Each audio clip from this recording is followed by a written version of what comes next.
warahmatullahi wabarakatuh. Perkenalkan kami dari kelompok 4. Izinkan kami untuk mempresentasikan hasil diskusi kami tentang intervensi diam yang terstruktur. Sebelum memulai roleplay, izinkan kami terlebih dahulu menjelaskan apa itu intervensi diam yang terstruktur untuk korban trauma berat. Apa itu intervensi ruang diam yang terstruktur?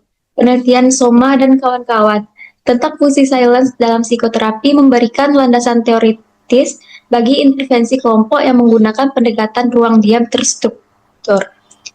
Studi ini menunjukkan bahwa silence dapat berfungsi sebagai intervensi nonverbal yang signifikan, bukan sekedar jeda pasif dalam percakapan terapeutik.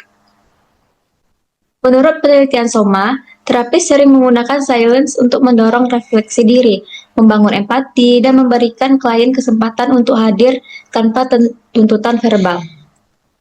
Konsep ini relevan bagi korban terdampak bencana, karena banyak penyintas membutuhkan tempat aman untuk melepaskan stres dan mengembalikan kondisi emosional. Karena mereka belum siap untuk secara verbal mengkomunikasikan pengalaman traumatis mereka. Tujuan intervensi ini yang bertujuan untuk korban bencana alam menyediakan lingkungan yang aman, tenang, dan terfokus di mana para penyintas dapat meredakan stres dan secara bertahap memproses pengalaman traumatis mereka. Selain mempromosikan regulasi emosi dan pemulihan psikologis dini, intervensi ini diharapkan dapat mengurangi gejala kecemasan, ketegangan emosional, dan gangguan stres pasca trauma melalui keadaan keheningan dengan pedoman dan tujuan spesifik. Menurut Gardner 2009 dan Wardani dan Sari 2025, ruang tenang yang teratur juga membantu korban mengembangkan ketahanan psikologis dan kemampuan coping, yang membantu mereka beradaptasi dengan kondisi pasca bencana secara lebih sehat. Adapun prinsip utama intervensi diam yang terstruktur ini, menurut literatur tentang therapeutic silence, prinsip dalam intervensi ini termasuk yang pertama ada silence sebagai komunikasi terapeutik. Penelitian dalam psikoterapi psikodinamik menunjukkan bahwa silence, baik dari pasien maupun terapis, merupakan bentuk komunikasi nonverbal yang dapat menyampaikan kebutuhan emosional, perlindungan, atau bahkan resistensi klien. Diam dipahami sebagai bagian dari proses terapeutik, bukan sebagai gangguan komunikasi. Silence dapat memfasilitasi internalisasi pengalaman kronis. Yang kedua ada deliberate silence atau keheningan yang disengaja. Dalam praktik terapi, diam bukan berarti tidak ada aktivitas. Keheningan yang disengaja merupakan teknik aktif yang membantu klien pulih dari trauma tanpa harus selalu dipaksa berbicara.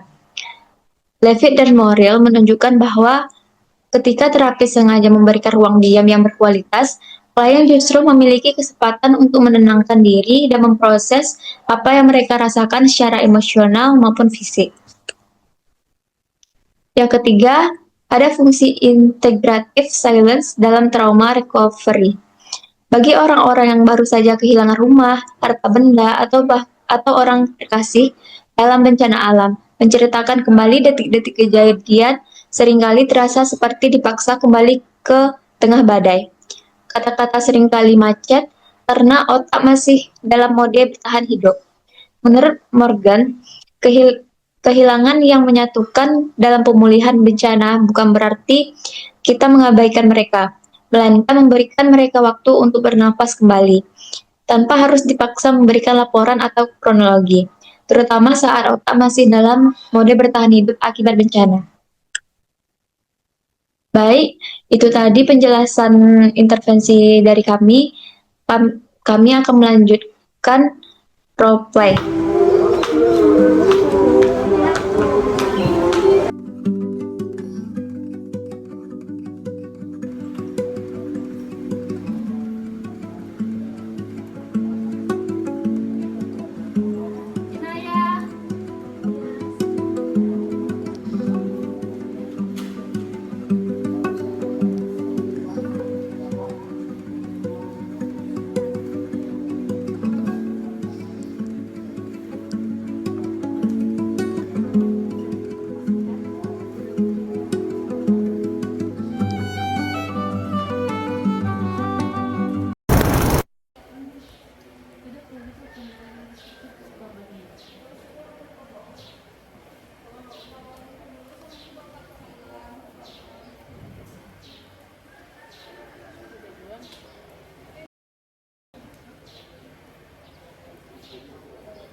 Baik teman-teman, silakan duduk untuk sementara ya.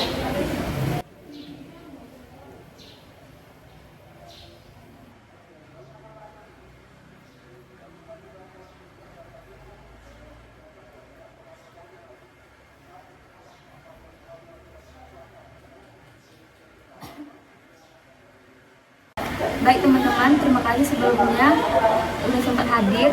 Ruangan ini dibuat sebagai tempat untuk menenangkan diri. Teman-teman tidak wajib untuk bercerita. Teman-teman bebas melakukan apa saja. Teman-teman boleh diam, menulis, atau duduk saja. Jika teman-teman merasa tidak nyaman, teman-teman bebas berhenti kapanpun itu.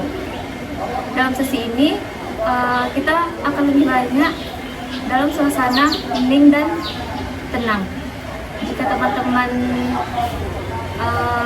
ada keperluan mendesak, teman-teman boleh angkat tangan.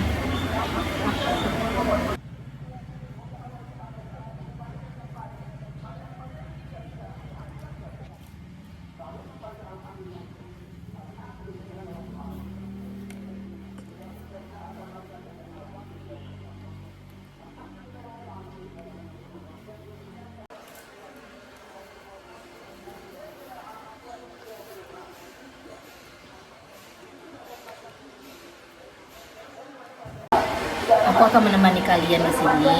Aku tidak akan bertanya tentang kejadian kemarin.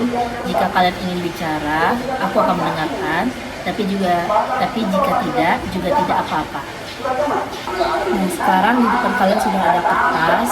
Jika kesini kalian bisa menuangkan segala isi pikiran kalian. Jika tidak, juga tidak apa-apa. Kalian bisa mengabaikan kertas ini.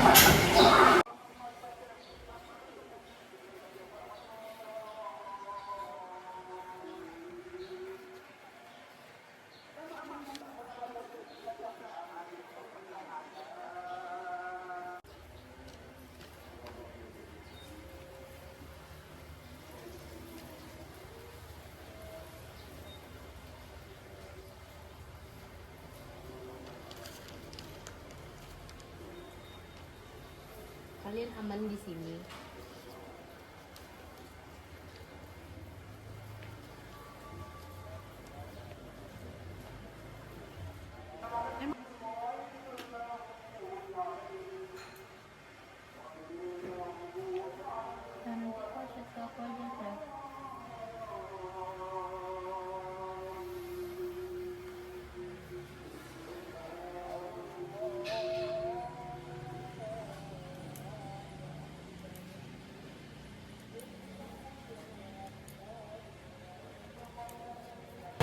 Terima kasih karena sudah membagikan cerita ini.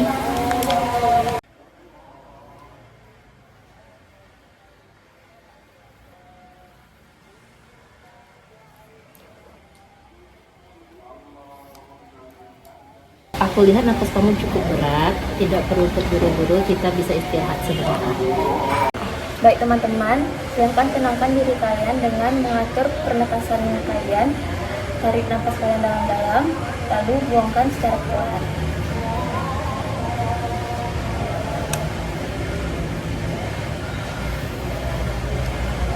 Baik teman-teman, sebentar lagi sesi akan selesai. Tidak ada rangkuman, tidak ada kesimpulan.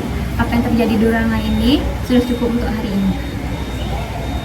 Kalau setelah ini muncul perasaan yang berat, itu bukan berarti tanda kalian gagal, tapi itu merupakan sebuah proses dari tubuh kalian bercerita. Terima kasih untuk teman-teman sudah sempat meluangkan waktunya untuk kami. Sekarang kalian bisa kembali ke aktivitas kalian masing-masing dengan pelan-pelan.